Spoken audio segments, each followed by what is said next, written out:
Siendo las 8:32, pasamos al segundo bloque de entrevistas. Tenemos también con nosotros el día de hoy al doctor Henry Cucalón Camacho, quien nos acompaña en esta entrevista. Muy buenos días, Henry. Buenos días, Fernando. ¿Me confirma que se ve bien? Se ve bien, Henry, se ve bien. Gracias. Vamos a la entrevista, Henry. Muchos temas que tocar contigo. Sinceramente, es una entrevista que hemos esperado por tu posición, que siempre fue frontal, siempre fue abierta en contra de la existencia jurídica de este Consejo de Participación Ciudadana y Control Social. Te he seguido en redes, he escuchado tus entrevistas a lo largo de todo este tiempo, desde la creación del mismo, y siempre fuiste un detractor de la existencia jurídica que ahora recién el 10 de febrero el Partido Social Cristiano declara como una anomalía histórica, en un pronunciamiento que ha sido conocido por medio de su presidencia nacional, su director nacional, el doctor Serrano. En cuanto al mismo, Henry, ¿qué opinión te merece la situación actual que vive el Estado ecuatoriano con estos escándalos internos de repartición de mayorías móviles en el Consejo de Participación Ciudadana? Gracias por la invitación. Un saludo a todos los que nos están siguiendo, observando. Bueno, es la consecuencia de un fracaso conceptual. Aquí hay un tema de fondo y de forma. El fondo, esto nunca debió existir. Tiene una naturaleza antidemocrática. Estatiza la participación ciudadana. Es como que hayan creado una contraloría para el pueblo. No tiene razón de ser. Es un invento, un bodrio, como le llaman. Uno de los errores de la parte orgánica de la Constitución de Montecristi, no de la dogmática, la de los derechos. Esos sí son de avanzada. Yo respeto, yo fomento esa línea. Sin embargo, ya vemos pues, en qué nos ha llevado. Y esto no es algo nuevo. Y te complemento, siempre he pensado lo mismo. Más allá que no puedo decir que uno es dueño de la verdad.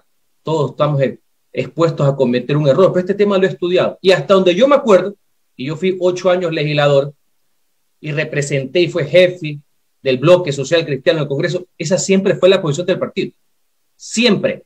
Antes, durante y después. Es más, hago un remember.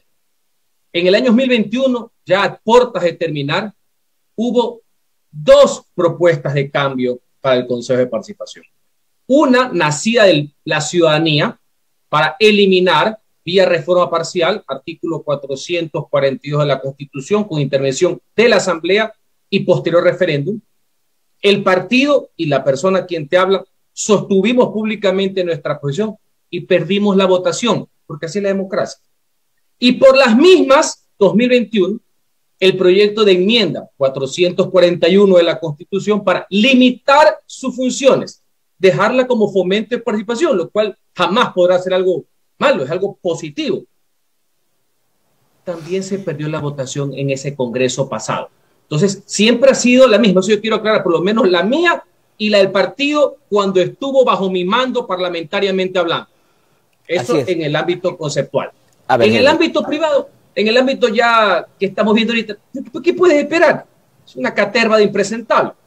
¿Me explico? Entonces, uno ve una jauría por el poder, ¿me explico? En nombre del pueblo, cuando todos obedecen de una u otra manera inconfesables intereses. Entonces, el tema es fondo y forma. Y ante esto, pues la precaria, débil institucionalidad que tiene el país de hace muchísimo tiempo, que no ha podido fomentarse y establecerse del retorno a la democracia, por así decir, ve cómo a dentellada limpia se manejan este tema de los espacios. Pero lo peor de todo, porque estos vicios ya existen en la clase política, es que lo hacen, y eso es lo que merece mi crítica de siempre, a nombre del pueblo. Porque si lo hicieron a nombre frontalmente los políticos, sería una decepción colectiva más, como sucede en los sucesivos congresos, que uno piensa que nunca podrán ser peores y siempre se confirma la regla. Pero esto es en nombre del pueblo, en nombre de la participación. Así que me sumo a la indignación ciudadana, estimado doctor. A ver, pero Henry, y siguiendo tu carrera como asambleísta, 2013-2017, efectivamente, siempre estuviste en contra. Se te siguió y fuiste una de las pocas voces que al principio de entrada dijo esto es una anomalía, esto no tendría que existir. Pero vamos a la realidad actual. En el 2021 empieza esta mayoría funcionando con la presidenta en ese momento del Consejo, que es sobrina de un asambleísta social cristiano, ¿no? Y se hace una mayoría, aparentemente mayoría, que es lo que se denuncia, social cristiana, correísta y cierta parte de Pachacútec. En ese momento las cosas marchaban bien, no habían reclamos, no habían críticas. En el momento que se forma la nueva mayoría, aparece ahora sí los correístas, el socialcristianismo y la parte rebelde de Pachacútec a hablar de juicios políticos y hablar de que esto nunca tuvo que existir. No estamos cayendo en lo mismo, Henry, es decir, no estamos cayendo en lo que realmente siempre hemos criticado, que cuando tenemos la posibilidad de cambiar las cosas, no las cambiamos. Pero es que, sin duda alguna, y vamos al tema que esto es un asunto de mayorías, porque cuando había mayorías, desde el 2009 hasta ciertos años, no pasaba nada, pues esa fue la mayoría que eligió a Galo Chiriboga, pues esa fue la mayoría que eligió a Carlos Polit, esa fue la mayoría que eligió a Carlos Vaca, y ahora parece que quieren hacer lo mismo, pues es ser para hacer distinto, pues, para hacer lo contrario. Entonces, la pregunta no es solamente si hay una mayoría, ¿qué mayoría y para qué? Lo que le debe preocupar a los ciudadanos, más allá de los padrinos que estén supuestamente o no atrás de las personas, porque al pueblo no representa, por eso tengámoslo claro, ni antes, ni durante, ni después, es que, ¿qué es lo que van a hacer? ¿Van a fortalecer la institucionalidad o no? O el gran tema aquí es vivir con encargados y poner funcionarios del Estado a dedo o seguir el encargo del encargo del encargo. Y reitero, un país con una frágil institucionalidad, creo que esto no abona, porque la gente quiere, el ciudadano, el país necesita titulares en su función. No hacer, por ejemplo, para que veas que yo soy crítico, yo voté en el Congreso del 2018 a favor del Consejo de Participación Transitorio, nacido de la consulta popular. Voté por los que fueron elegidos finalmente consejeros transitorios, pero yo jamás estuve de acuerdo y lo dije públicamente donde me corresponde, no en el WhatsApp, en los discursos, pues, en las ponencias, con haber prorrogado a dedo el encargo del señor Celi, en vez de automáticamente haber iniciado un concurso público para elegir un contralor que reemplace al señor Poli. ¿Me explico? Entonces, ahí no ya se dan cuenta cómo es este manejo, el cual no es correcto, no está bien. Ahora, sin perjuicio de lo que vaya a pasar, que yo hasta ahora no entiendo cómo es que van a juzgar a 4, que no creo que tampoco tengan por qué no hacerlo, deberían juzgar a todos, no a 4, a todos, presidenta o expresidenta incluida. Es cuál va a ser la mayoría que hasta que sucedan esos actos de control político que le corresponden a la Asamblea Nacional, cuáles van a ser los actos de las mayorías, los que estaban antes, después, para que los procesos, nos guste o no, amparados en la Constitución, sigan su camino para elegir a los funcionarios definitivos que necesita el país. ¿O es que a cualquiera de las mayorías circunstanciales que se arman con un voto de diferencia, lo que le interesa es el caos, lo que le interesa es seguir nombrando encargados o gente que entre por la ventana y no estas figuras de los concursos, que yo no la desligo, ¿eh? Yo soy lo que creo, Fernando, y tú tienes experiencia también en este campo. Si el Congreso falló, porque falló en la elección de algunas personas desde el retorno a la democracia, aunque hubo de todo, así como el Congreso eligió a Hugo Ordóñez Espinosa como contralor en la época del presidente Roldós y a Edmundo Durán Díaz, también se equivocó en otros, ¿ya? Y hay aciertos y hay errores.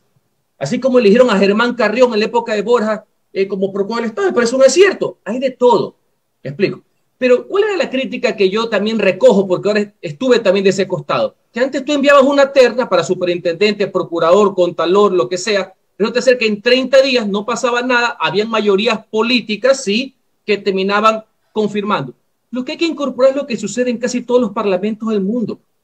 Las audiencias generales, las audiencias ciudadanas, las audiencias de confirmación, me explico, un ejercicio efectivo de participación, de control social, de contraste, para saber si el nominado es un contumaz persona que, por ejemplo, ataca a las mujeres, es un hombre que es regresivo en materia de derechos, que ha tenido malas experiencias laborales. No puede ser. ¿Tú has visto las audiencias en Estados Unidos para confirmar un magistrado o un attorney general? Así se tiene que hacer. O sea, ni el esquema anterior ni este, que no se la cree nadie, en unos concursos donde los secretarios del presidente Correa aterrizaban de consejeros de participación y después aterrizaban el otro secretario del presidente Correa, aterrizaba el presidente de la Judicatura, todo automáticamente. Y parece ser que en vez de corregir eso, hay unos que quieren reeditar la operación. No, no, eso está mal, para cualquier lado.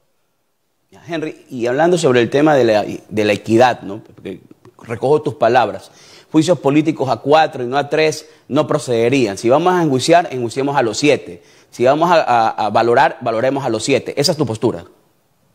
Pero es que es lógica, porque es un control político. No estoy hablando del mundo judicial. Yo lo separo bastante. El mundo del control judicial es distinto al del político. Y recojo firmemente y les pongo siempre en clases lo que era una verdad de perogrullo, pero veo que algunos lo tenían en discusión, la sentencia de la Corte Constitucional con respecto al tema de la alcaldía del señor Yunda, ¿no? El control político es de oportunidad, con subjetividad también de por medio, tiene una valoración donde el actor, en este caso es un asambleísta, es actor, fiscal y juez. Tú no lo puedes valorar bajo el Código de la Función Judicial. Ese es un error de concepto terrible. El incumplimiento de funciones puede tener unas características de discrecionalidad en el control político que no es lo mismo en los tribunales de justicia y tú eres un abogado de fuste.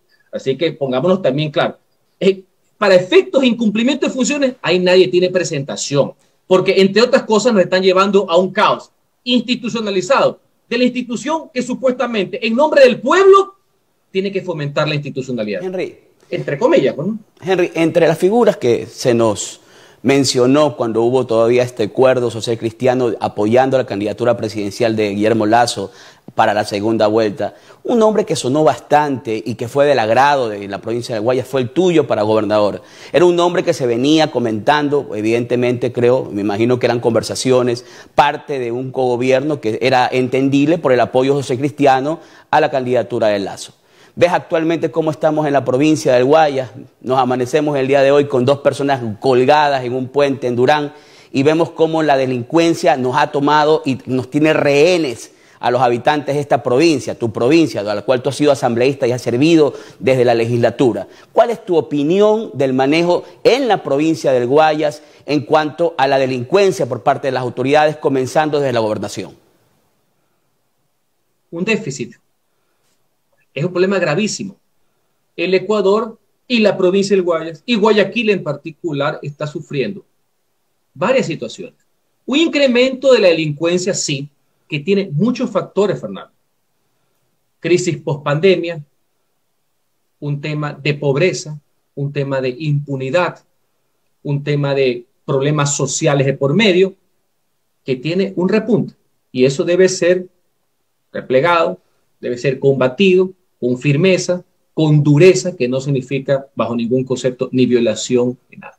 Pero al mismo tiempo estamos viviendo un suceso casi inédito en la historia de la República, que es la penetración del narcotráfico institucionalizado, que eso conlleva otro tipo de violencia conceptual con delitos que son colaterales, que tienen que ver inclusive con el chulco, con la trata, con muchísimas cosas. Ese donde entre otras cosas está la costa ecuatoriana, Guayaquil en particular, y la zona sur por su cercanía con el puerto, no es un accidente que pasa, y que mucha gente dice que es guerra entre bandas, etcétera. Es un fenómeno que puede conspirar no solamente contra la vida de los ciudadanos, sino conspirar contra la existencia mismo del Estado. Hemos visto situaciones como en Colombia y con México. Esto es difícil, ¿eh? En esto el gobierno tiene un rol, porque para eso se metió a presidir la nación. Es el que tiene la titularidad de las competencias de la fuerza pública, tanto interna de la policía como factores externos de las Fuerzas Armadas. Pero aquí también se necesita una política pública general con el concurso de todos. Henry. Este no es un fenómeno coyuntural, es estructural. Entonces, así como me sumo a la crítica de la deficiencia que existe en materia de seguridad, que a veces tiene ciclos, ¿no? Por picos, ¿no? Y uno lo ve en las estadísticas, este otro fenómeno de violencia es superior y el gobierno nacional debe tener una postura, pero también todos los actores que tienen que ver con el proceso, porque aquí tiene que haber una política de Estado que inclusive trascienda a los gobiernos. Esto es como lo que vio Colombia y México. Esto va más allá de la coyuntura de si el presidente es Guillermo Lasso o el que sea. Esta violencia, con todo lo que concatena, llegó para quedarse. ¿Me explico? Y está enraizada, porque vio que, no solamente porque el dólar tiene muchísimas ventajas, tiene una desventaja, la facilidad de lavado, encontró un sistema judicial profundamente corrupto, encontró la voracidad por el dinero de una serie de personas que se quieren hacer multimillonarios de la noche a la mañana. Entonces, encontró un caldo fértil también aquí para entrar. Y así como reitero, critico la inacción que puede tener un gobierno, también soy consciente de que este no es un tema de la noche a la mañana. Henry, así que seamos serios también en ese tema. Muy bien, Henry. Siendo las 8:47, no me queda más que despedirte agradeciéndote, Henry. Siempre es bueno escuchar tus opiniones. Tú has tenido experiencia legislativa, ya son 2 periodos por reformas legales, por reformas constitucionales, que yo todavía no entiendo, no tan solo en tu caso, sino en algunos casos puntuales, no se permite que legisladores con experiencia, como en otros países del mundo, puedan seguir legislando, porque el legislador va ganando experiencia con los años y vemos que en el país no tenemos esa sintonía. De todas formas, siempre es bueno escuchar tus aportes y sobre todo tu opinión valiosa. Te agradezco mucho por la entrevista el día de hoy. Gracias, Fernando. Gracias. Un abrazo para todos.